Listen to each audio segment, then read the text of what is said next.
Hello, and welcome to the Homeschool Conversations Africa podcast. Here, we discuss homeschooling from the African perspective and the unique challenges that come with it.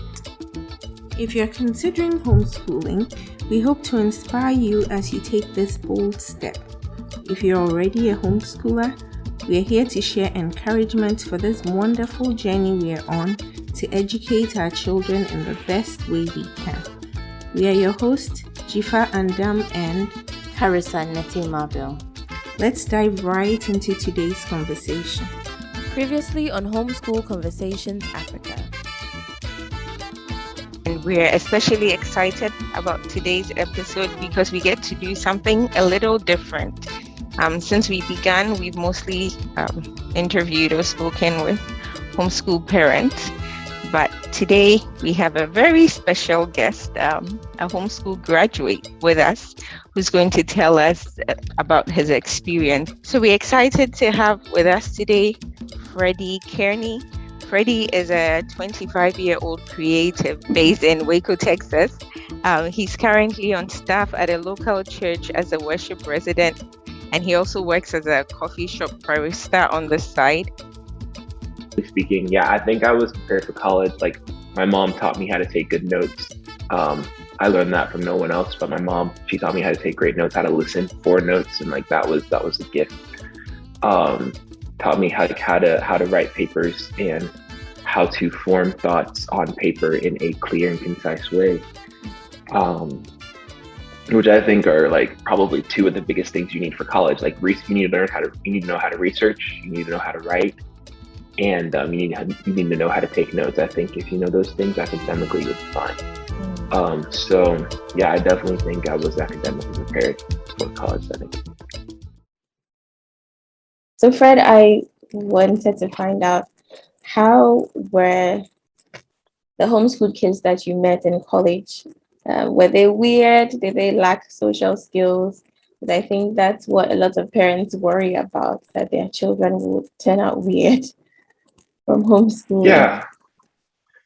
So, absolutely. I would definitely agree that I met some students who were less socially developed than others. And it's a legitimate concern for parents to have. I would definitely say that some ways to prevent that from happening would just be to let your kids be a part of society, and like just engage in not like an us versus them, but like this is your humanity. This is humanity, and you're a part of it. Because I think that whenever students have trouble with social setting, it's because they've never experienced it before, or however they've experienced it has been placed through a lens of, this is we're this way and everyone else is different, instead of no, like we're all the same, we're all human beings, we're all living life together. There's all of us are on journeys. Because I think we fear what we don't understand, and fear can manifest itself in different ways, and sometimes it manifests itself in lack of social skills. And also I would also say that social skills are something that's developed.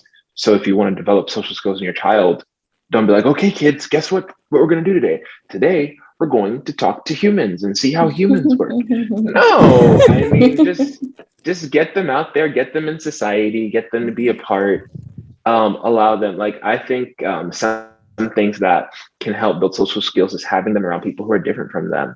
And like, not in a way like, oh, kids, we're going to go be around different people today, but just like, okay, like for instance, I think one of the things that helps develop social esteem is like, one of the things that I wanted as a child was like being part of teams, I think like getting your kids out there, being part of, like, if they have any aptitude towards, sports or the arts, get them in there with other kids who are, a part of these different things. And then also encourage them and allow them to form a community with these people, like with people who they, share similar interests with. And if you really do desire to see your child develop social skills, that's great. Now, some people can go through, the organized school systems that there are, such as, public school, private schools, whatever those might look like, and will still come out, lacking social skills. Yeah. And so I think once again, it goes back to, how that person was made, what their gifting is.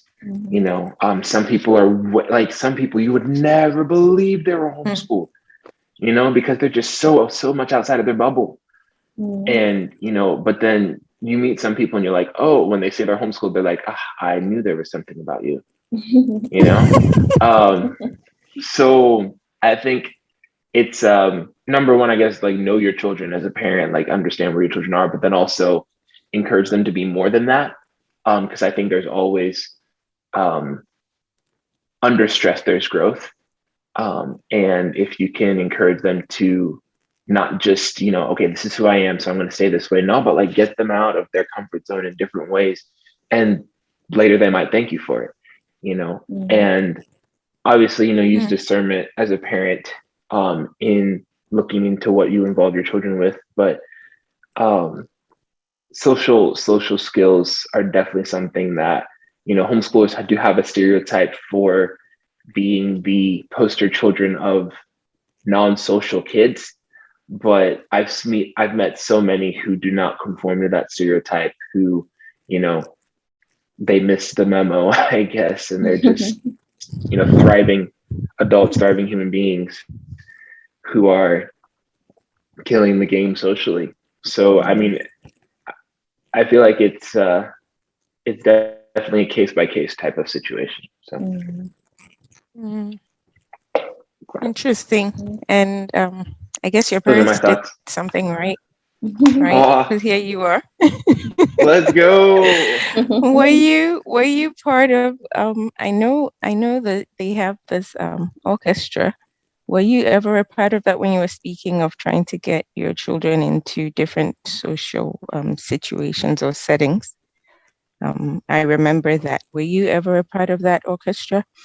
I was there when it first started. And when my dad got super passionate about it. And so that was very fun. That was a very exciting time. Loved being part of orchestra. Yeah. So I guess that's one form of a social setting, right? Because it's children from all over coming together to play sort of in a team of some sort, right? Yes. Okay. Yeah, thank you. These are good things for us to think about as parents, as we go along. As we say, we're trying to give our children the best education that we can give them. Absolutely. So, and as I'm saying all this too, like I'm definitely gonna, say I'm not a parent, so I don't know, all the ins and outs that comes with parenting. This is just, from a child's perspective, who also is the oldest child, and being the oldest child means you're the guinea pig. So every, experience that's on you. But yeah, this is just from my perspective. So to all the parents out there listening, it's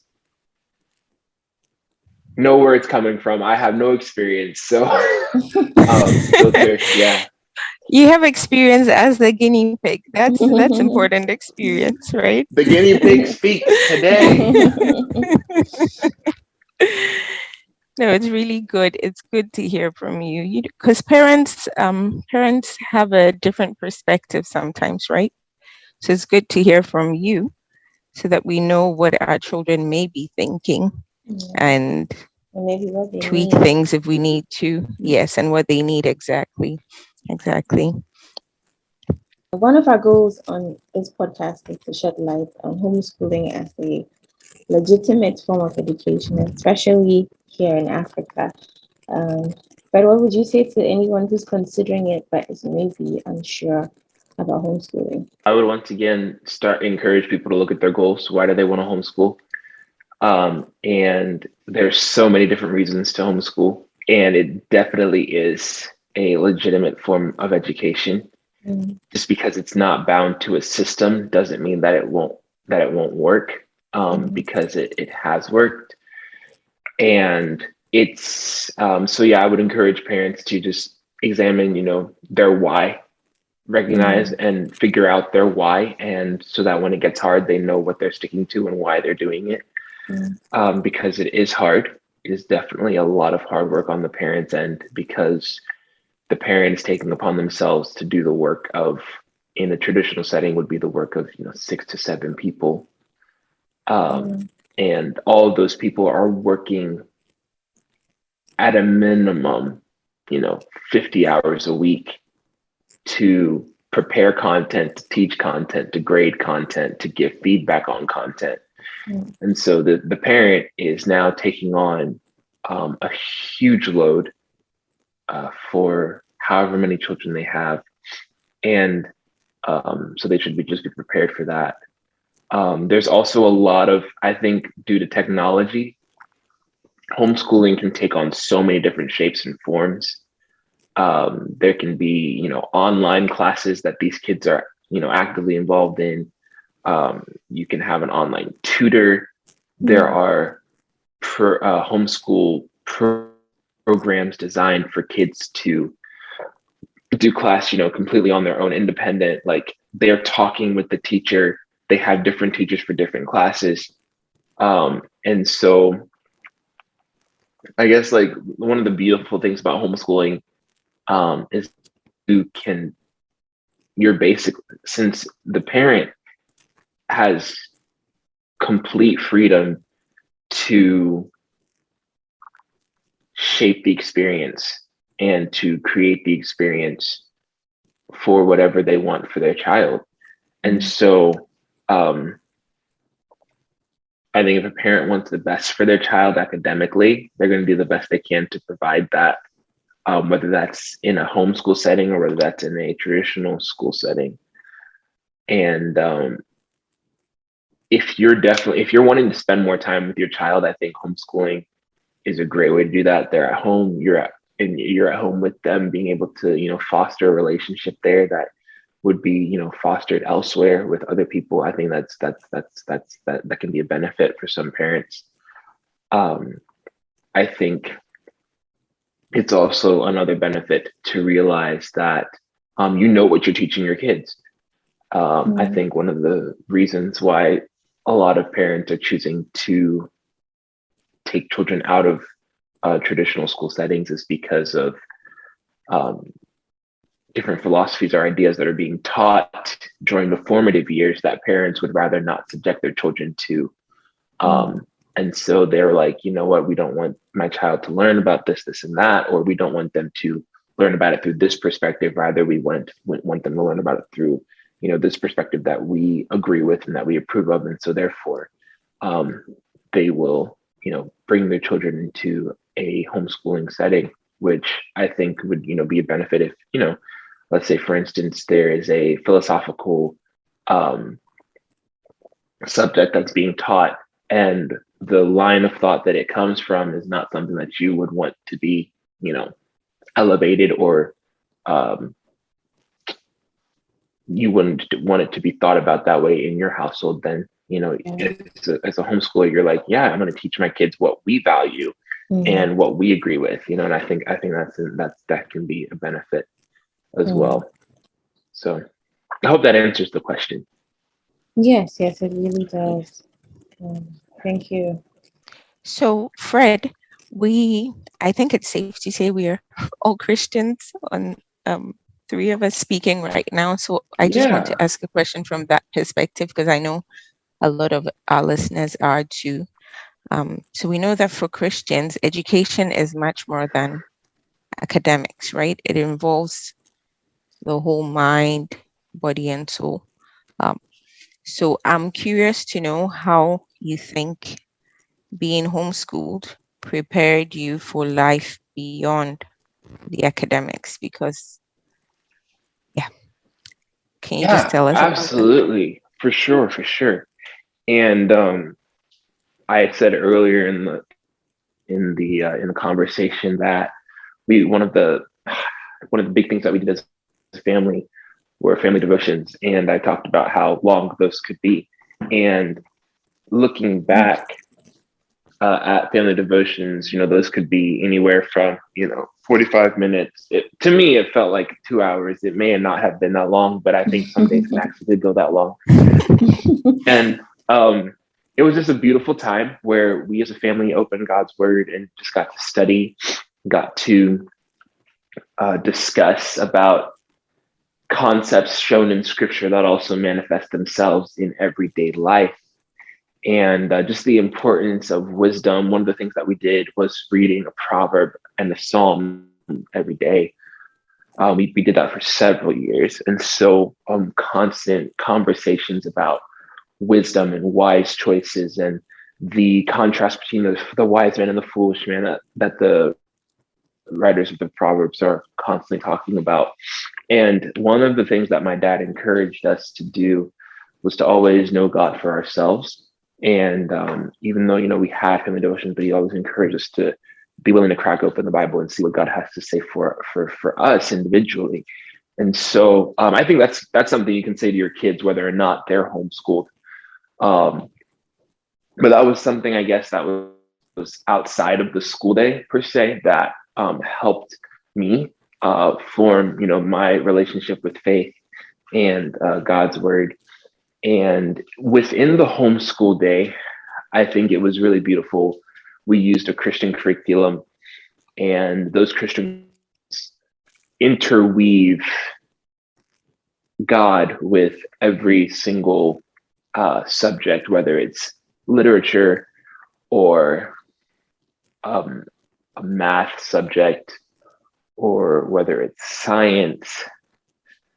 There's always an emphasis on, God's hand in creation, God's hand in the human thought and emotion, God's hand through arithmetic and through how numbers all correlate, the perfections there. And so seeing those parallels drawn in your academics, I think is really helpful if you are wanting your child to have a Christian worldview, and not just because in any type of education setting, there is a worldview that is being taught, or students are being encouraged to think about a certain worldview. And a lot of the majority of institutions are promoting a worldview that is void of God. And as a result, students are learning academic things without having without having God attached to it. Whereas, the anatomy of the human body will constantly boggle the minds of scholars for years to come. I don't think that'll ever stop. But to recognize, I think there's a difference in believing that this body just happened, and then recognizing that this body did not just happen, but rather it's a reflection of the precision and the excellence of a supreme being, a creator who intentionally crafted what is the human body, down to, the smallest element of it.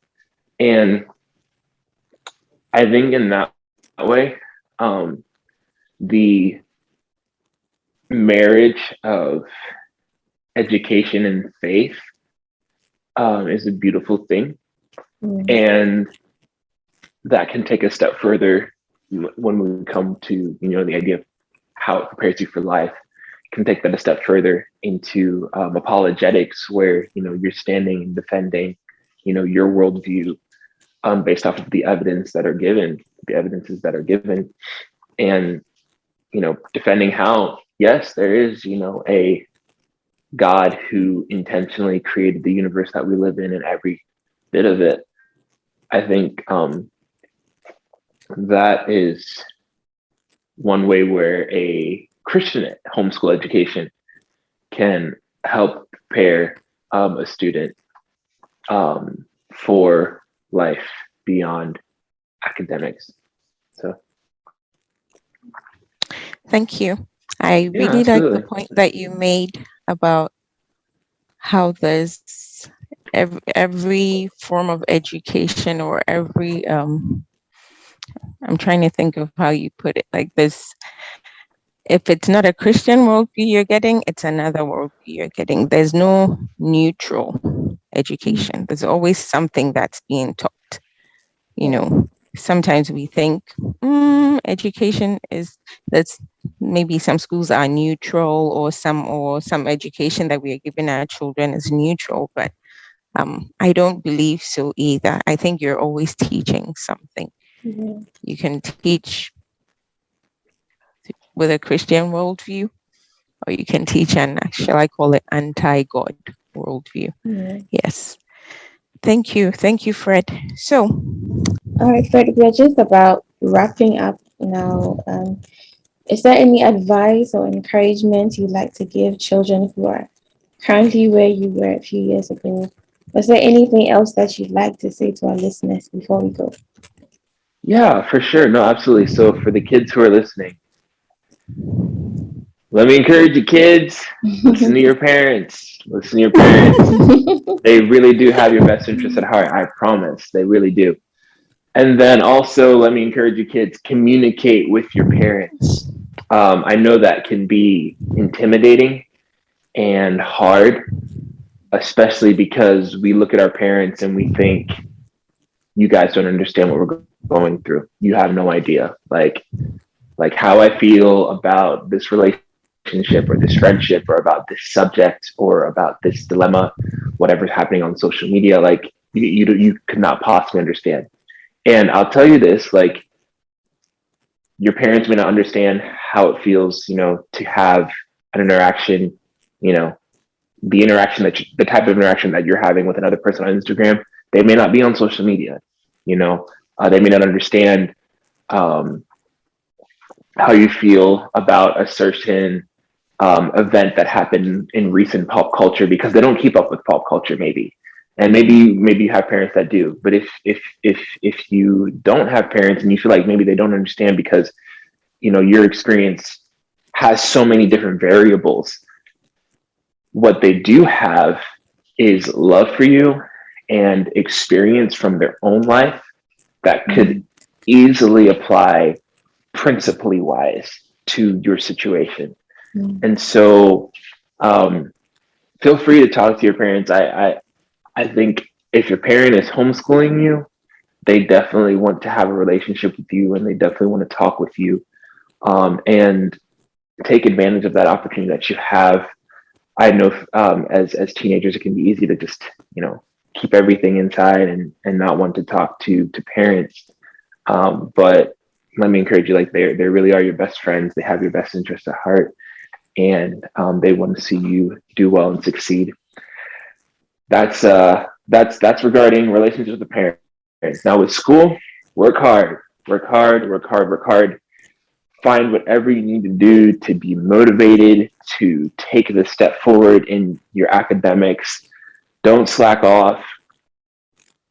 Find people who inspire you, and find people, I would say, like, find homeschoolers who inspire you, who have done great things. There are homeschoolers out there who have produced movies, who have written books, who are famous on YouTube and are impacting and influencing all across the world in different capacities. And one thing that helps me is finding someone who is similar to my experience and saying, like, hey, looking at that person, be like, hey, I can do that, but I need to do this, and that before I get there. And so let me encourage you, students out there, to find people out there who inspire you, who have a similar story to yours, whether it's the homeschool experience or maybe living in the same country as you, or maybe even something more specific, and latch on to that person's story and be like, hey, like, I want my life to turn out like XYZ and this person's life did. And so work towards things like that. I think that's really good to have something or someone that inspires you. And then I would say one last thing in regards to like academics, just grind, grind. Like when you crack open those books, when it's time to study, just put your nose to the ground and get with it. Because it's only for a season. Let me tell you, it is only for a season. And this season it feels long and arduous, I'm telling you, but like once it's done, it's done. And what you put into it, you get out of it. So if you put in, and if you're getting the best grades and you want to go to the best colleges, then you can reap the rewards and the benefits from that. And even if you are not looking to go to, the best colleges or whatever, if you put your nose down and grind, what you're doing is you're developing a discipline, and you can take that discipline and apply it to any area of your life. And if you apply discipline to anything, discipline will result in proficiency and in excellence. And so that's my word to the kids who are listening, and my final word on the podcast. So I hope that helps. It does. Thank you so much. Yeah. Thank you so much. Thank you, Fred. Dear listeners, this has been a wonderful, wonderful conversation that we've had today.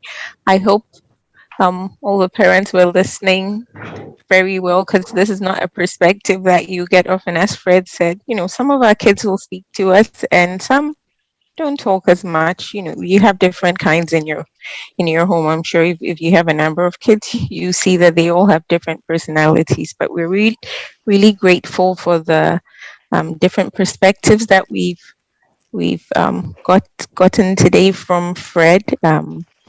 Thank you so much for making the time to come and talk with us about your experience. You didn't tell us about your music, though. We should give you a minute. Oh, you want us to talk about our music? Okay, for sure, absolutely. Just a minute. Yeah. Tell us something, because you do well at that. So. Well, thank you so much. So, I currently I work as a worship leader or worship president at a church, and so that's I'm singing a lot. I've been involved in music since I was 3 years old, starting with piano lessons that my parents were so gracious to pay for.